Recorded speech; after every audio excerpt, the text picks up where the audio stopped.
the fortress of silence. What if the loudest voice in your head does not actually belong to you? Sit with that for a moment, not as a riddle, but as an honest question. The thoughts you had this morning, the ones that arrived before your feet touched the floor, where did they come from? Were they yours? Or were they echoes of something you read last night, something someone posted? Something an algorithm decided you should care about? Most of us never ask.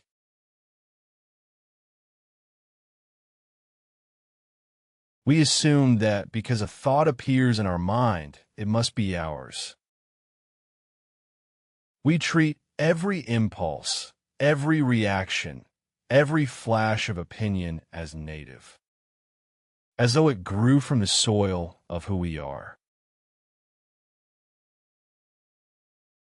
But much of what passes through us now was planted there by someone else, for reasons that have nothing to do with our well-being. Here's what we get wrong.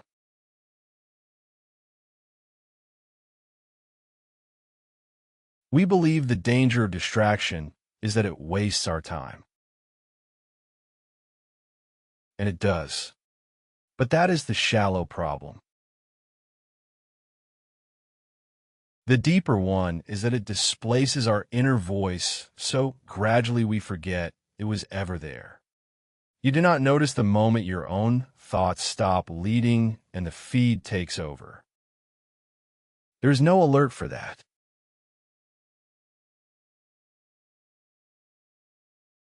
No notification that says, you have not had an original thought in 3 days. It happens the way shorelines erode, silently over time, until one day the ground you stood on is simply gone.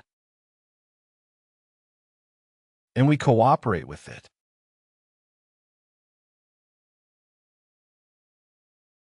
We call it staying informed. We call it keeping up. We build elaborate justifications for why we need to check, to scroll, to know. But if you watch yourself honestly, not with guilt, just with attention, you will notice that most of this consumption produces nothing. No decision gets made. No understanding deepens. You finish and you are not fuller. You are more scattered. The mind has been stirred, but not fed. There's an old idea, older than any screen, older than the printing press, that the quality of your life is determined by the quality of your thoughts. Not your circumstances, not your resources, your thoughts. And if that is true, then anything that degrades the quality of your thinking is not a minor nuisance. It is a threat to the thing that matters most. The ancients understood this. They built entire disciplines around one aim, keeping the interior life clean. Not happy, not optimized, clean. The way water is clean when it is still enough to see through. Marcus Aurelius, who governed an empire, could have filled every hour with the noise of advisors and dispatches, wrote to himself in the margins of his evenings. Private words, unpolished. He was not building a philosophy. He was maintaining one. He was pulling weeds. And the weeds he worried about most were not external enemies or political crises. They were his own unexamined reactions. The impressions that arrived dressed as truth, but carried no weight when tested. This is the practice that matters, learning to test what enters your mind before you let it settle. An impression arrives. Some piece of news, some opinion, some image designed to provoke a feeling. And instead of absorbing it, you pause. You ask, is this useful to me? Does it concern something I can act on? Does it make me more capable of living well? Or does it just make me more agitated? Most of what the modern world offers will fail this test. Not because it is false necessarily, but because it is irrelevant. And irrelevance, consumed in sufficient quantity, becomes a kind of poison.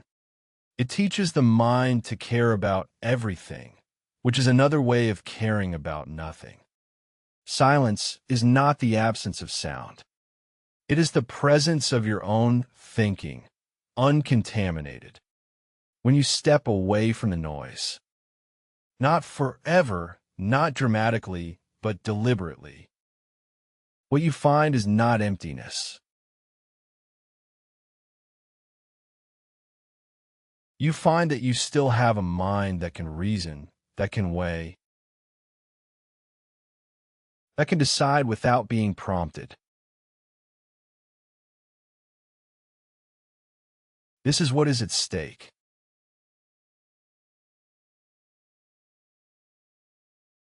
Not productivity, not calm, sovereignty, the ability to think what you think because you chose to think it.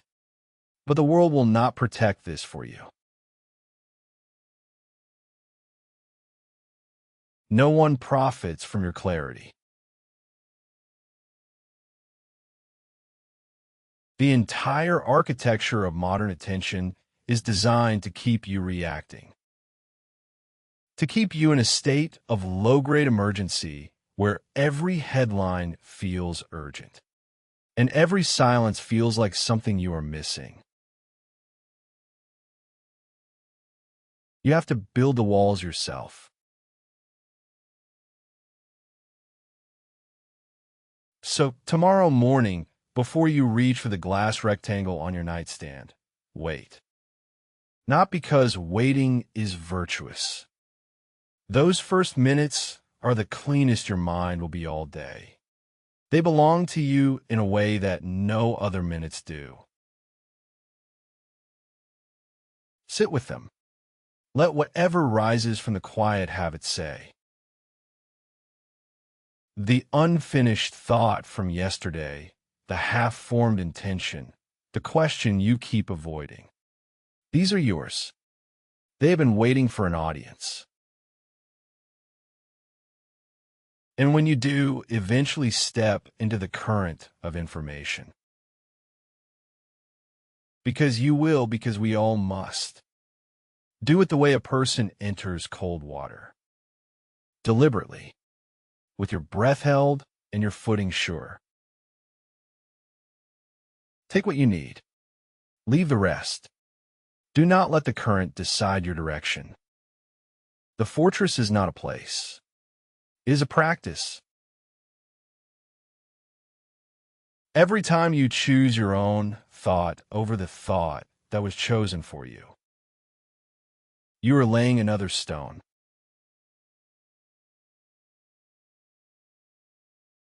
No one will see it from the outside.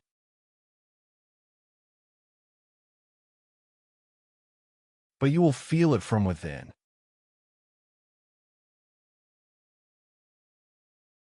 A growing stillness at the center, steady and unshaken. Like a lamp burning in a room with no wind.